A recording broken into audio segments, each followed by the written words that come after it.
Կարծում եմ հավելյալ պարզաբանման կարիք ունի, քանի որ այս ատոմակայանի թեման շատ է շահարկվում։ Ի վերջո երբ է փակվելու, ինչ պայմաններում, մինչև այդ արդյոք մենք նոր ատոմակայան կառուցած ենք լինելու, արդյոք որոշված է ինչպիսին թե եւ ում հետ համագործակցությամբ, խնդրի պարզաբանել։ Տեսեք, մենք հիմա գտնվում ենք Մեծամորի ատոմակայանի գործունեության ժամկետը մինչև 2036 թվականը երկարացնելու ցիկլի մեջ, որից հետո եւս մի փուլ ենթադրվում է 10 տարով եւս հնարավոր կլինի երկարացնել Մեծամորի ատոմակայանի գործունեությունը, այսինքն եղավ 2036 եւ 2046։ Այդ ընթացքում մենք պետք է կայացնենք որոշումներ։ Եվ ելի եմ ասում, եւ այս ամբիոնից ես այս նույն հայտարարությունը մի քանի անգամ գոնե ասել եմ։ Մենք նոր ատոմային ռեակտոր, միջուկային ռեակտոր ունենալու հարցը քննարկում ենք Ռուսաստանի հետ, Միացյալ Նահանգների հետ, Ֆրանսիայի հետ, Չինաստանի հետ, Հարավային Կորեայի հետ։ Եվ մենք բոլոր մեր գործընկերներին թափանցիկ կերպով, այսինքն եթե ամբիոնից ասում եմ, դա շահարկման ոչ մեկից գաղտնիք չենք պահում։ Բոլորին թափանցիկ կերպով ասում ենք, որովհետև ասում ենք դա ներողություն ճակատագրական ռազմավարական նշանակության որոշում է, եւ որոշում կայացնելիս մենք պետք է համոզված լինենք, թե որ առաջարկն է մաքսիմալ համապատասխանում Հայաստանի Հանրապետության շահերին։ Այդ թվում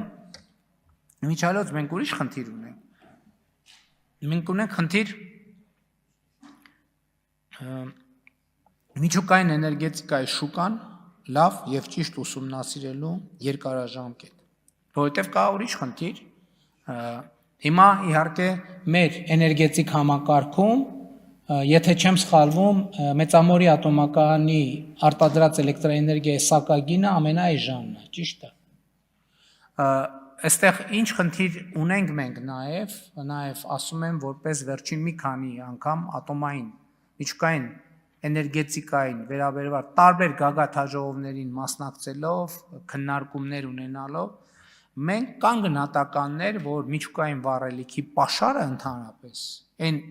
այս պահին հայտնի պաշարները, իրենք 70 տարվա պաշարներ են։ Այսինքն, ինչ է սա նշանակում։ Սա նշանակում է, որ հաշվարկի կարիք ունի, թե 40 տարի հետո 1 կիլովատժամ միջուկային էներգիան ինչ կարող է արժենալ, որովհետև ստեղ էլ տնտեսական նպատակահարմարության եւ ետգնման հնարավորությունների հարց կա։ Իհարկե հիմա նաև լրջորեն քննարկվում է եւ կա արդեն փորձ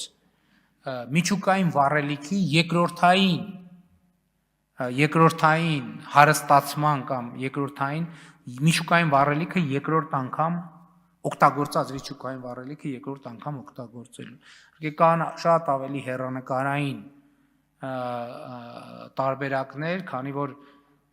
ուրանը ինքը մեծ ծավալներով կամ պլուտոնիումը մեծ ծավալներով չի օգտագործվում, կա նաև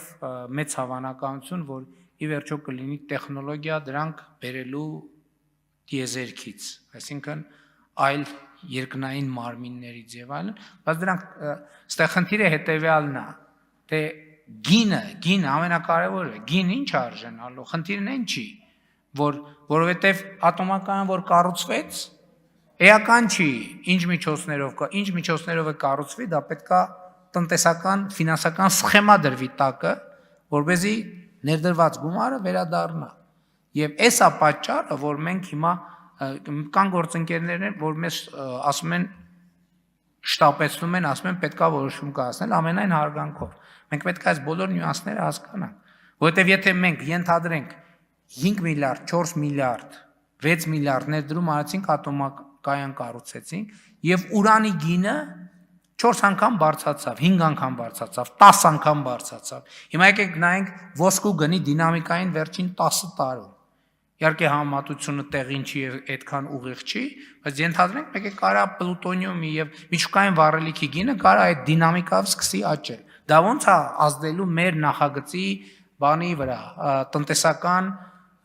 հետգնելիության կամ տնտեսական արդյունավետության վրա։ Սրանք սա շատ լուրջ հարցեր են եւ հեսա բոլոր լուրջ հարցերը ամենայն մանրամասներով մենք պետք է քննարկենք։ Շնորհակալ։